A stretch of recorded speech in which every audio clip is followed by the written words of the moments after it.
Bienvenue dans cette nouvelle vidéo. Donc, en ce début de semaine, la chute de Bitcoin continue. On se dirige vers les 60 000 dollars progressivement. Donc, on va essayer d'analyser dans cette vidéo les scénarios possibles pour les prochains jours et les prochaines semaines. Je ferai donc une analyse complète du weekly comme on est dans une nouvelle semaine et j'analyserai également en plus de Bitcoin, le S&P et le gold. Donc là, on va commencer par le weekly de Bitcoin. Ce qu'on peut voir sur la clôture de la semaine dernière, c'est qu'on est venu rebalancer le FVG pour clôturer sur une belle bougie bearish à ce niveau-là. Donc pour moi, au vu de ce qu'on est en train de faire, là, on est clairement toujours dans notre scénario qui a pour but de target un nouveau lot au 59 200.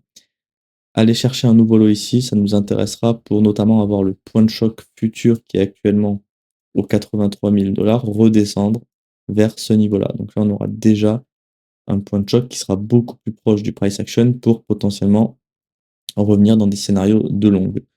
Maintenant, à voir à ce niveau-là comment on va faire le jour où on ira chercher cette zone. Est-ce qu'on va clôturer en dessous de notre week low ici ou est-ce qu'on va juste refaire de nouveau une mèche pour faire un grab de liquidité? Ça, on peut pas savoir. Donc là, en tout cas, pour l'instant, on est dans l'accomplissement de notre scénario qui est donc la target toujours dans les 59 000. Sur le daily, est-ce qu'on a plus d'infos?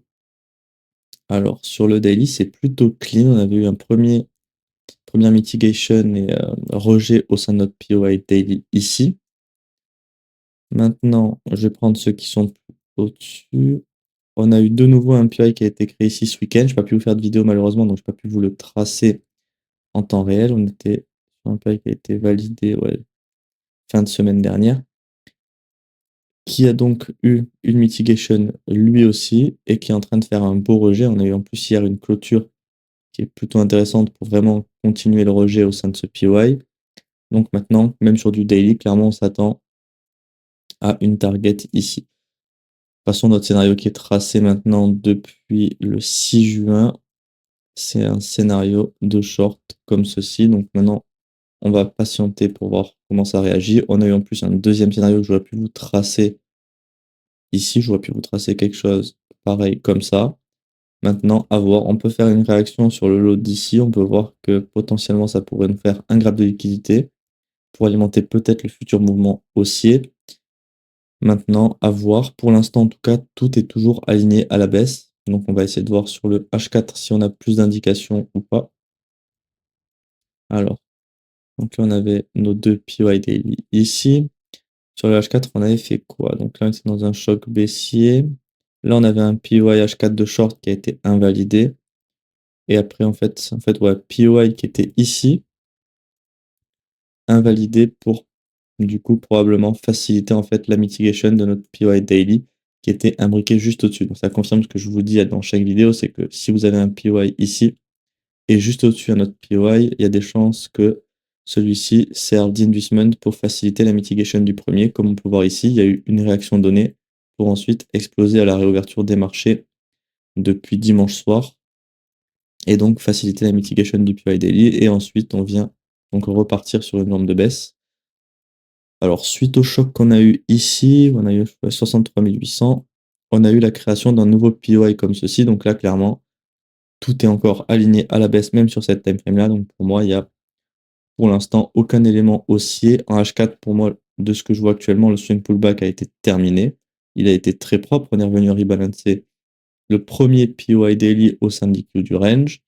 On a ensuite retravaillé un autre POI daily. Et maintenant, on est en train de créer un autre POI H4 qui pourrait être exploité comme ceci. Donc là, c'est notre scénario actuel sur du H4. Cependant, je mets quand même un petit point de vigilance, comme sur le daily, à la prise de solo potentiellement, qui pourrait donc faciliter après un mouvement haussier avec un nouveau choc. Pour moi, ce qui est en train d'être créé ici, c'est que potentiellement on est en train de faire un grab de liquidité pour faciliter un mouvement haussier, mais un mouvement haussier qui aura juste pour but, pour l'instant en tout cas c'est le scénario le plus probable, hein, le scénario le plus réaliste on va dire, mouvement haussier qui aurait pour but d'aller juste faciliter une mitigation du FVG ou de notre PY juste au-dessus, sans pour autant dire mouvement haussier, retour en bull run. Vous voyez. C'est juste qu'on a besoin en fait quand même de liquidité pour aller chercher nos PY. Donc potentiellement, c'est ce qui va être donné sous ce lot qui pourra nous aider à faciliter notre mitigation de notre PY juste au-dessus. Donc voilà pour ce qui est de l'analyse de Bitcoin. Là, clairement, le price action, c'est clairement du cas d'école, c'est ultra clean. On a des setups de short sur toutes les time frames, on a que des scénarios baissiers. Donc ceux qui vous disent que le bottom a été fait aux 59 000, j'aimerais bien qu'ils me disent dans l'espace commentaire ce qu'ils voient qui pourrait nous faire un bottom, parce que pour l'instant, même si on a quand même eu des petites réactions sur le lot d'ici, en fait, c'est juste des réactions haussières qui ont pour but de retravailler notre jambe de baisse sans pour autant dire qu'on inverse notre tendance. On est toujours baissier sur toutes les time frames, comme je viens de vous le montrer à l'écran juste ici. Pour les personnes qui veulent se former, je rappelle que j'ai créé un mentorat pour deux types de personnes différentes. C'est si vous voulez investir avec une stratégie vraiment qui est solide sur le long terme, et également pour les personnes qui veulent devenir trader et faire ça de leur activité principale. Donc pour ça, vous allez avoir différentes formules. Vous allez avoir du mensuel, trimestriel ou annuel. Et en quoi ça consiste? Vous allez avoir donc en premier lieu deux formations offertes, hein. Une formation qui va parler plutôt d'outils crypto pour sélectionner, trouver les bonnes cryptos et ensuite appliquer une stratégie sur ces cryptos. Une stratégie qui sera donc d'analyse technique. Le but en fait, c'est d'identifier des bonnes cryptos et ensuite d'appliquer les modèles d'entrée d'analyse technique. Ça, c'est pour de l'investissement. Et après, pour les personnes qui veulent trader, le modèle d'analyse technique, il est évidemment adapté à toutes les time frames, tout type d'actifs. Donc, c'est vraiment pour les personnes qui veulent aussi devenir trader, un modèle qui va être quasiment 100% mécanique, hein. Vous allez avoir très peu d'éléments qui ne seront pas mécaniques. En gros, l'idéal des stratégies mécaniques, c'est d'avoir un setup qui va avoir plein de paramètres prédéfinis pour en fait avoir des probabilités qui sont solides et un trade qui va se ressembler en fait quasiment à chaque fois. L'objectif, c'est que quasiment tous nos trades soient les mêmes et du coup, on peut se construire des stats solides sur le long terme. Et là, en gros, on tourne aux alentours des 75-80% de win rate. Donc, c'est vraiment une méthode indispensable à avoir pour trader. Vous pourrez également avoir des rendez-vous avec moi. Je réponds à toutes vos questions, des briefs privés mensuellement. Et évidemment, c'est quelque chose de one-to-one. Donc, je vous accompagne tout au long en fait du cursus pour répondre à toutes vos questions. Et si vous n'avez pas compris quelque chose, je vous réexpliquerai tout pour vraiment que vous compreniez et que vous sachiez faire exactement ce que je fais moi sur les marchés. On va continuer avec l'analyse du S&P. Donc le S&P, il n'y a pas eu grand changement, je pense, depuis la vidéo de jeudi, parce que vendredi, c'était férié, et après, il y a le week-end. Donc, en tout cas, sur le weekly, ce qu'on voit clairement pour analyser la semaine dernière, c'est que la semaine dernière, on est juste revenu pour l'instant faire une mitigation de notre PY en weekly ici. Je rappelle, PY où on cherche des shorts, étant donné que l'order flow est baissier depuis le choc au 7417 ici. On avait vu qu'on avait une demande ici qui pouvait faciliter potentiellement le retour dans notre supply zone de PY ici. C'est ce qui a été fait pour l'instant. Donc notre scénario que je vous avais tracé la semaine dernière, qui était quelque chose comme ça, où en fait on peut clairement juste avoir quelque chose comme ça. Là, au vu de la structure, je vois pas de scénario forcément plus profond. Si on invalide ce PY, bah, le scénario il pourrait s'étendre au sein de ce FVG vers l'IQ de notre range, mais c'est un peu trop tôt pour moi pour tracer un scénario plus bas que ça actuellement. Étant donné que le prix est quand même assez fort, on pourrait juste faire notre swing pullback au sein de cette demande en weekly. Demande où on ne peut pas chercher de longues, je le rappelle, parce que l'order flow est baissier. Ne cherchez pas des longues dans cette zone tant qu'on n'a pas de choc haussier. Et actuellement, le point de choc, c'est la TH. Donc clairement, il n'y a aucun setup de longue sur le weekly, sur le S&P. Je ne vois pas grand chose d'autre. La façon, ça n'a pas du tout changé. On est toujours dans notre scénario baissier, donc on va passer directement sur le daily. Alors, sur le daily, bah là, c'était quand même plutôt intéressant. Alors, oui, c'est ça que je disais la semaine dernière, c'est qu'on avait quand même des scénarios plutôt contrariés en fonction des time frames. Le weekly qui est vraiment bien aligné à la baisse par rapport à notre structure fractale, donc notre choc. Par contre, structure swing haussière, donc on est toujours dans le pullback, hein, c'est pas un prix qui est dans une tendance baissière. Et sur du daily, pareil, structure haussière, sauf que là, on a eu le choc haussier qui a été fait au sein de notre ancienne demande weekly, avec un espèce de petit grappe de liquidité ici plutôt intéressant. On a créé un nouveau PY pour chercher des longues. Donc clairement, sur du daily, je pourrais vous tracer des scénarios de longues pour target un nouvel ATH au sein de ce PY. Mais actuellement, j'aurais un peu de mal à chercher des longues dans cette zone au vu de ce qu'on a fait sur le weekly par rapport à notre scénario. Donc là, clairement, pour moi, c'est clairement plutôt un price action où on ne doit toucher à rien sur le S&P parce que vous voyez qu'il y a quand même plusieurs éléments contraires qui ne font pas plaisir parce que clairement, on ne sait pas quel time frame va prendre l'ascendant sur laquelle. Par défaut, on peut dire que le weekly est plus fort que le daily, d'où le fait qu'on n'exploite pas ce scénario sur le daily. Maintenant, sur le H4, voilà, c'est un peu plus intéressant, mais pareil, hein, scénario de short sur du H4, vous allez voir pourquoi. Donc, nos structures toujours haussière comme ceci, notre POI daily qui est identifié en vert ici. Suite au choc qu'on a eu dans cette zone, on n'avait pas eu de POI ici. On est venu faire notre BOS de choc ici. On a eu donc la création d'un nouveau POI à ce niveau-là. Il y en a un autre imbriqué entre ces deux VG ici. Je ne vais pas vous le tracer parce que c'est pas quelque chose qui est hyper intéressant. Donc clairement, si je dois tracer un scénario, on serait sur quelque chose comme ça. Là, clairement, pour moi, je peux trouver que ce serait un scénario intéressant et qui plus est pourrait nous intéresser sur le daily potentiellement parce que si par exemple on voulait chercher des longues dans ce POI daily qui est valide, il faut au minimum du minimum avoir un choc en H4, un choc haussier. Et vous voyez qu'en fait, depuis qu'on est venu dans ce POI en daily, on est toujours dans un choc baissier. Donc pour l'instant, on peut même pas essayer de chercher des longues, même si ce POI nous intéresse peut-être pas. Si on aurait voulu chercher des setups de longues, il n'y a absolument aucun setup parce qu'il n'y a aucun choc qui a été fait sur le H4. Tandis que si on fait un petit pullback dans cette jambe, que ce soit vers notre POI ou juste dans le FVG ici, ça va nous créer quoi? Si on fait un nouveau low, le point de choc va redescendre à ce niveau-là. Et donc, par exemple, là, ensuite, on pourrait avoir un nouveau choc haussier ici, et là, potentiellement, de nouveaux setups de longue sur le H4, qui pourraient être donc en double confluence avec le daily. Et là, clairement, le PY daily serait exploitable, parce qu'en plus, on aurait un PY H4. Donc là, une zone très haute probabilité qui pourrait nous intéresser pour chercher des longues. En tout cas, pour l'instant, on n'y est pas. Donc, on attend nos setups de short, comme je vous ai tracé ici. Il faudra être patient maintenant pour attendre une mitigation potentielle ou voir du changement sur le S&P. Je vous ferai des mises à jour façon cet après-midi ou demain si on a du changement sur le H4 sur le Discord, donc n'hésitez pas à nous rejoindre avec le lien en description. Pour finir la vidéo avec le gold, donc sur le weekly, qu'est-ce qu'on va remarquer? Alors là, faut juste que je vérifie, mais en fait on avait la création d'un PI, il me semble, à ce niveau-là, que je n'avais pas tracé. Là on a bien eu un PI à ce niveau-là sur le weekly,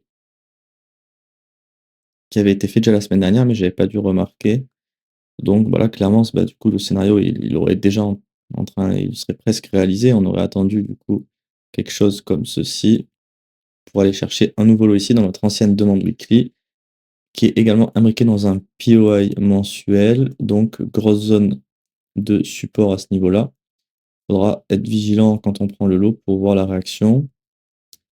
Je vois pas grand chose d'autre sur le weekly, clairement. La structure, elle est haussière. Et ensuite, bah, clairement, pour avoir plus de scénarios sur du weekly, il faudrait attendre de voir la réaction de cette demande. C'est soit à ce niveau-là, on vient casser tout ça à la baisse. Et là, on aura des scénarios beaucoup plus intéressants à exploiter sur du weekly mensuel.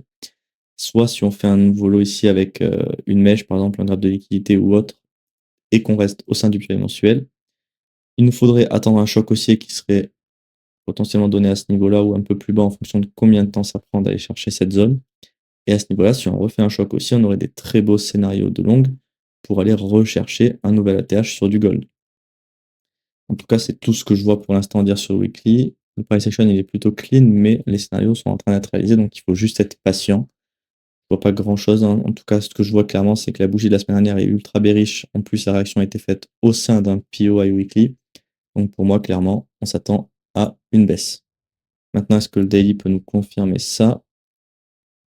Alors sur le daily, malheureusement, on n'est pas venu dans notre POI que je vous avais tracé la semaine dernière, donc pour l'instant, il n'y a rien à faire. On n'a pas eu de nouveau scénario, on n'a pas de nouveau POI, donc on était toujours dans notre scénario qui attend des shorts ici pour target un nouveau lot. Malheureusement, on n'y est pas. On n'est pas venu donner cette zone, on est juste venu dans le premier VG ici. Donc je ne vois pas grand-chose d'autre à dire. Il n'y a pas eu de changement par rapport à la semaine dernière. Par contre, on s'attend toujours à une baisse, pareil. Donc clairement, pour moi, ce lot ici va sauter d'ici peu. C'est la target logique des prochains jours. Donc on surveillera ça dans la semaine. Maintenant, pour le H4, alors on avait un POI de longue ici, enfin non, une ancienne demande, pardon, qui avait fait un petit rejet ici. POI à ce niveau-là, on n'est pas venu à l'intérieur pour chercher des shorts, donc il n'y avait rien à faire. On est venu ici dans un POI H4 qui a fait une réaction, donc la réaction escomptée. On s'attendait juste à venir chercher ce lot par rapport à ce POI ici, c'est ce qui a été fait. Maintenant, on a eu la création de nouveaux POI avec le premier ici. Et ensuite, bon, on va en avoir un deuxième que je vais vous tracer, même si la clôture est dans 28 minutes à ce niveau-là. Comme ceci, tac. Là, pour vous tracer les scénarios de short, on s'attend à un retour dans un de ces 2 POI, hein, que ce soit celui-ci ou celui un petit peu plus haut. Faites attention au premier qui peut servir juste d'inducement pour faciliter la mitigation du deuxième. Donc maintenant, il faudra attendre qu'on vienne à l'intérieur d'un de ces deux-là pour potentiellement chercher des shorts. Je vois pas grand chose d'autre à dire, c'est pas hyper clean, on a quand même des POI plutôt propres, mais la structure, je suis pas hyper fan de la gueule qu'elle a, comme on a fait le BOS ici. Donc maintenant, il faudra juste être patient et attendre qu'on réalise nos scénarios ou pas dans la semaine. Je vous ferai de toute façon des mises à jour pareil sur Discord quand on aura du changement, donc n'hésitez pas à nous rejoindre. Je vous remercie d'avoir regardé cette vidéo. N'oubliez pas de vous abonner à la chaîne et d'activer la cloche de notification si vous voulez me soutenir et également être averti des dernières analyses publiées. Si vous voulez rejoindre soit le mentorat, soit avoir plus d'infos aussi sur notre algo Bitcoin, vous avez donc le lien du Linktree ici qui vous ramènera sur tous mes liens avec les différents sites que vous pouvez utiliser pour trouver des informations. Et vous pouvez également avoir le lien de Discord si vous voulez nous rejoindre pour plus d'analyses, parce que je vais partager des analyses que je ne partage pas sur YouTube, sur Discord. Et vous pouvez également poser toutes vos questions. Si vous avez une question par rapport au mentorat ou à mon algo Bitcoin, vous pouvez évidemment venir et je vous répondrai avec plaisir.